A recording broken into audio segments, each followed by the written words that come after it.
अभी गर्मी का रोज़े आ रहे हैं, अल्लाह इम्तिहान ले रहा है। गर्मी और सर्दी के साथ अल्लाह आजमाता है। मेरे अजीज़ों, जवान रहो, रोज़े ना छोड़ना। ये अल्लाह के कुर्ब का बहुत बड़ा अमल है। हर अमल की जज़ा जन्नत है और रोज़े की जज़ा अल्लाह खुद है। अस्सौम ली व अना उज्ज़ा बिही।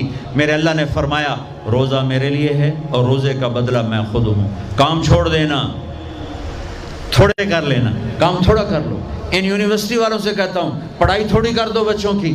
आपसे कहता हूँ, अपने काम थोड़े कर दो, अपने नौकरों की ड्यूटी थोड़ी कर दो।